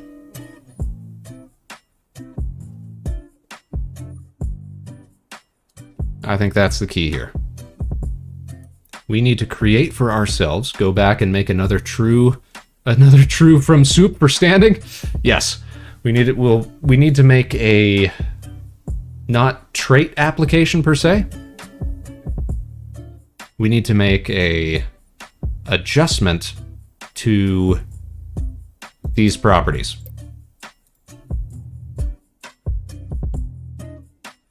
So instead of applying a trait set, we are going to instead adjust an existing trait set.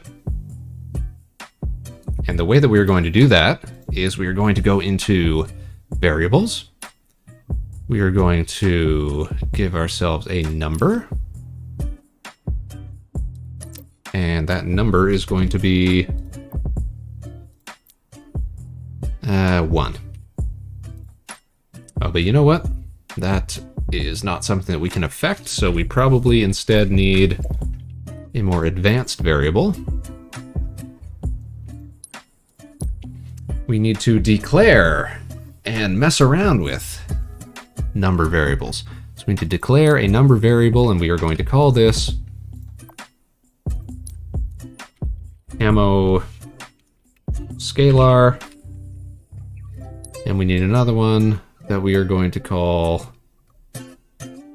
Oh, no, hold on. Intensity and interpolation. That's what we need. Okay, so we'll call this one camo intensity.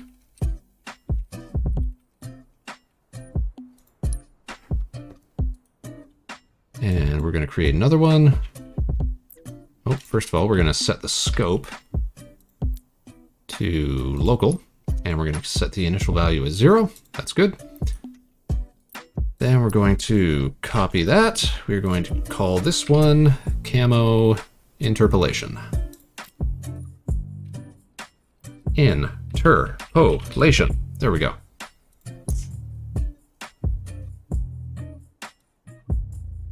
Initial value 0, initial value 0. Fantastique. All right, we have declared number variables, and we're just going to store them over here, where they're not going to get in our way. Whoops.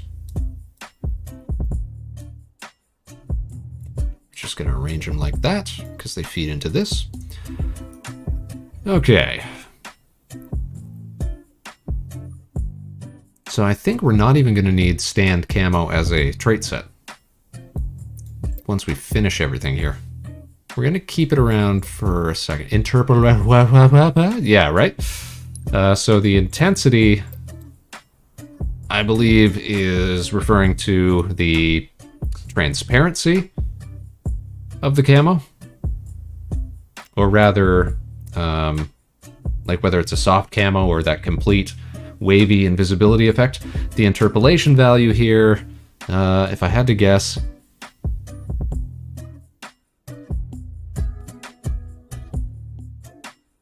no, I'm not even sure what that would be referring to without messing around with the values. Hey, maybe we'll mess around with the values. But I know the intensity is probably what we're referring to when we're looking at from 0 camo to complete camo. That's the important one. But I'll just mess with both of them for now because it wants to take in 2 values, and that's fine. It can do that if it really wants to. I heard the cogs turning right now. Yeah, sometimes they want values, and you just got to give them values, and you know what works, so you know what? I'll give it to them. We're determined to make this work here, folks. All right. So, we're going to pull this out a bit. Because check this out. We need to get number variables. We need to get a number variable called camo intensity, which we just set up over here, if you'll recall. So we are getting that value, and we are feeding that value right into the intensity scalar.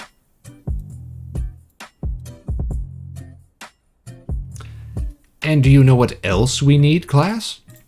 Why, we also need another number variable for camo interpolation. I mean, technically we could probably use... Yeah, you know what? Let's skip a step. We're going to get rid of camo interpolation, and we're actually going to rename camo intensity to just camo value. You know why? I'll tell you why. Because we don't need 2 variables when one will do the trick. Because we're only ever changing these values to be the same thing anyways. So now camo value feeds into both, whoops. Camo value is going to feed into both the intensity scalar and the interpolation scalar. Fantastique. All right, so now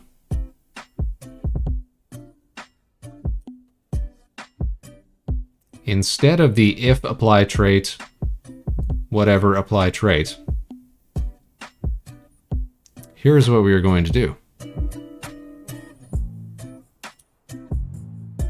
we're going to do this. We're going to set ourselves another event, a third, or second, I guess in this case, event for players.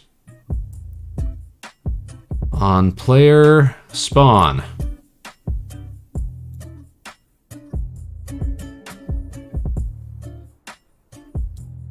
We are going to apply a trait set. So when a player joins the game, or actually every time that a player spawns, just to be sure about it, we're going to apply the crouch camo, that is this here, trait set. The player that we're looking at. We're going to apply that immediately. Fantastic. So that's what happens as soon as a player spawns. They get applied a trait set for active camouflage, which defaults to a value of 0. So they will always have that trait set. Then what are we going to do, Spaceman? Well, then, during gameplay, every 1 second, we are going to check whether each of the players is crouching. We've gone through this before. If they are crouching, then something happens. If they are not crouching, something else happens. So now, you can get rid of that dirty connection there. We are going to set our number variable. Set number variable. Where are you? There we go. Which has an identifier of camo value. So that is the number variable that is being used to pass information to the active camouflage trait set. So that is called camo value. We set that up a minute ago.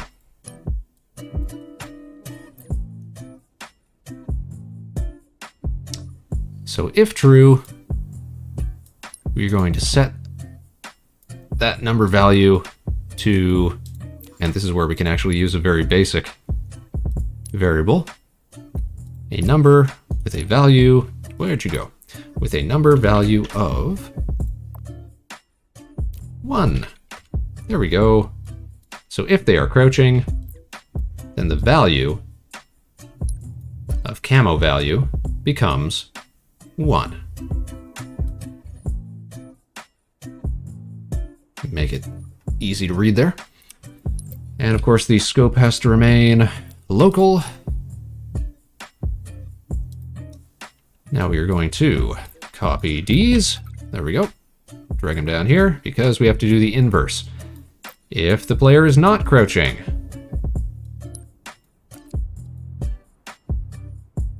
then we have to do the same thing. Set camo value to, what would it be, class? It would not be 1, but in this case it would be, that's correct, 0. Alright, so now our numbers are being set on the fly instead of trying to apply trait sets over top of one another.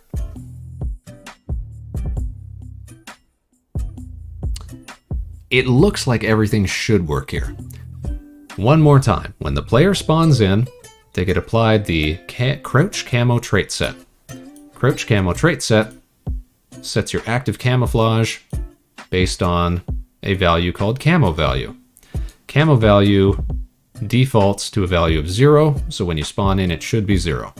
Every 1 second, every player gets checked whether they're crouching. If they are crouching, camo value gets set to 1. If they are not crouching, camo value gets set to 0.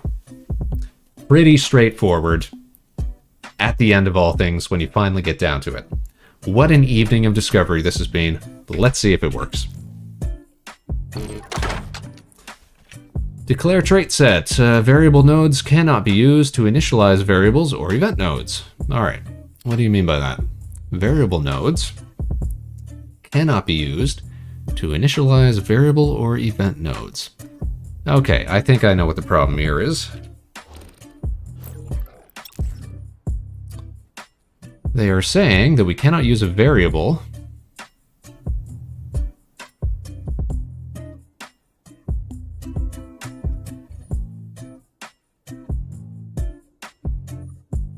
to initialize our trait set. Well, shoot. I mean, that's probably just safe practice in the long run. But how can we work around that? Variable nodes cannot be used to initialize variable or event nodes. And that's within the declare traits set, which means it's talking about these here. Okay.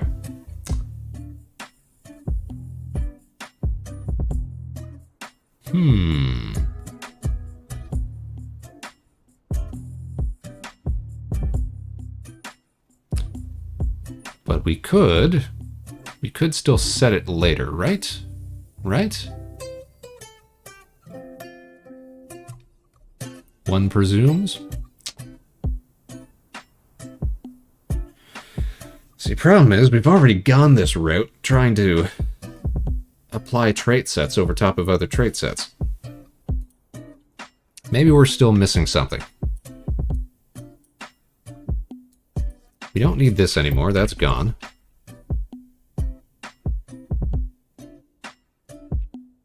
And let's just make sure that we're still getting the same error. Yep, okay.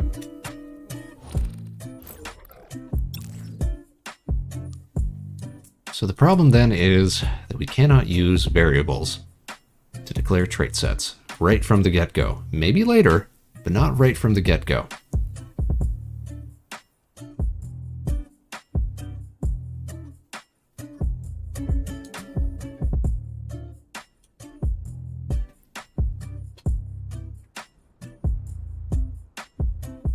To initialize variables or event nodes.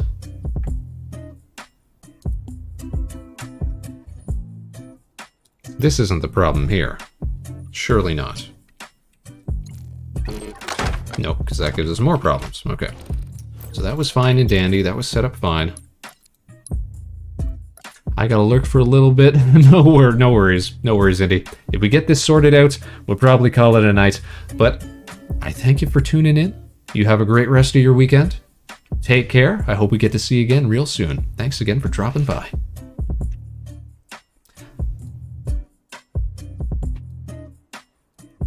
All right, let's explore player traits here. I wish I could search through nodes, just like type in trait, so that we could find stuff a little easier. Variables, advanced. Object, team, vehicle, booleans, team.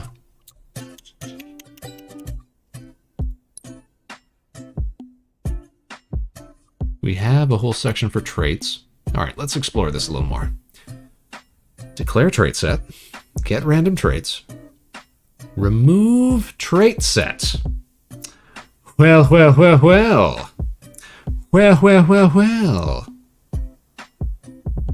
We might have just found our way around a problem here.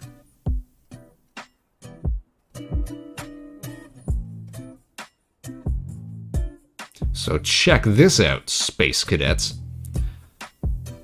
Technically, we could go back and make a separate trait set that set it to 0 again and still apply the remove trait sets, but I don't think we need to do that. Instead, all we have to do is combine trait list. Returns a list combining all the inputted trait lists. Duplicate trait values will be removed from the new list if they exist. All right. It's a little more in-depth than we thought, but at least we have a solution here. We're going to remove a trait set, and we can do that by name, which is fantastic. So check this out. We get rid of crouch value. We don't need crouch value. And at the same time, I don't think we need this on-player spawn declaration either. Okay. So intensity 1, interpolation 1, good. Our player crouch boolean is still there, still being checked. So here's what happens. We get rid of these set number variables because that doesn't exist anymore. So now, if you are crouching as a player, we are going to apply a trait list, a trait set rather.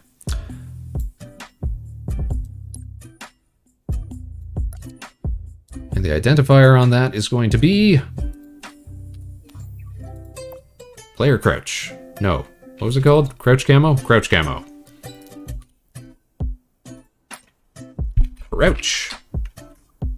Again, why does it always X me out of that? Camo. There we go. Confirm. And that has to be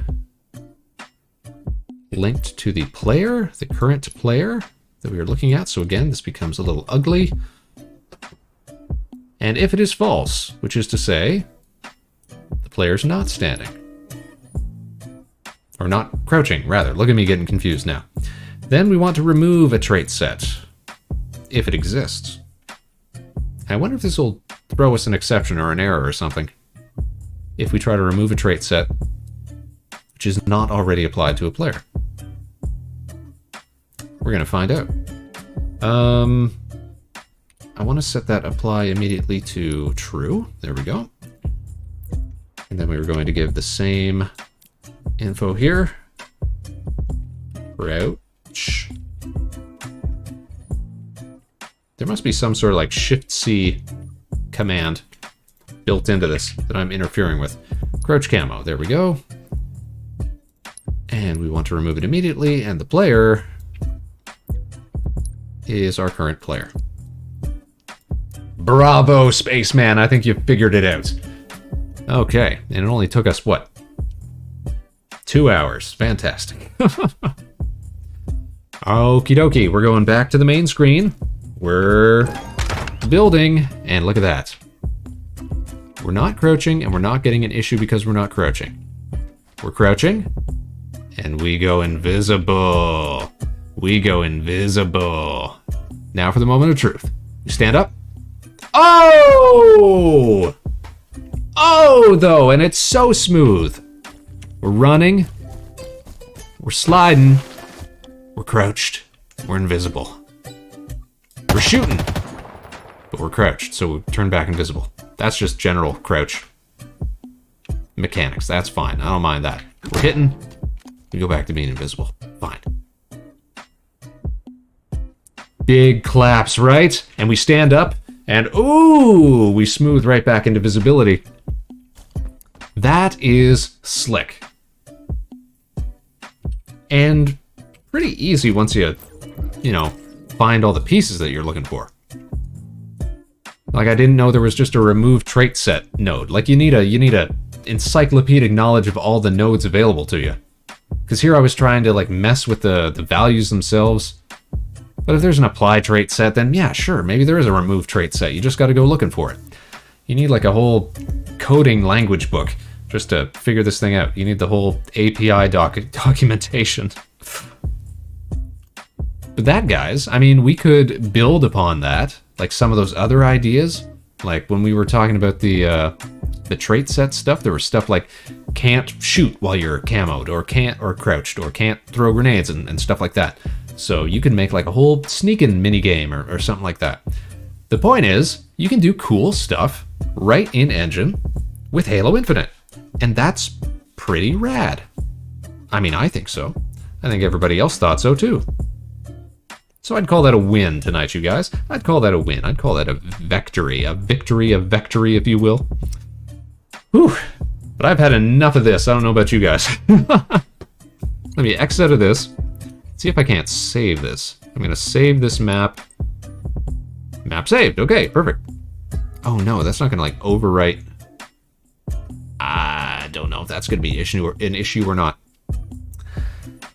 I'll sort that out later. For now, let's head back on out to the main screen, and let's get ready to close out the show tonight, you guys. Oh, man, the lag there, the lag. Halo continues to be a strenuous piece of software on my old PC. Gonna make an effort, more of an effort this weekend, to try and get some upgrades to the old Vector PC, if we can. Still got some parts waiting to come in, but maybe we'll cancel that order and try to get something a little more immediate. Might help us out a bit. Now, before we go, of course, I mean, it's still relatively early in the evening, in the PM, so we'll do a quick little check over onto Twitch, see if any of our friends are streaming tonight. Maybe we'd like to go and spread the word. Keep things rolling, keep things rocking. Do a quick check, and who could it be? Man, everything is running slow tonight. My apologies, Space Cadets. We got some bad space webs this evening. At least we got the groove. Hey, there we go. Let's see.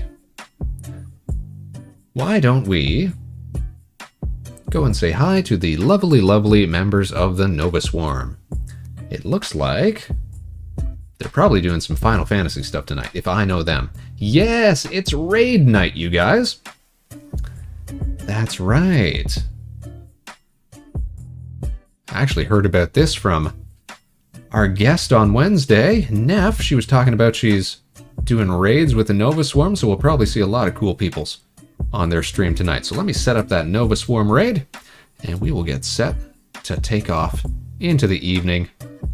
Plotting, of course. We're charting our ways. Remember, you guys, nothing but nice things for the Nova Swarm. Alrighty. Space Cadets, we're about ready to go. I want to thank each and every one of you for tuning in tonight, wherever and whenever you are. You can join us again tomorrow night for something a little more laid back and relaxed. It's our first karaoke stream of the new year. Same time, same place, right here, 8 p.m. Eastern, Harbor Station. Don't miss it. It's going to be a fun time.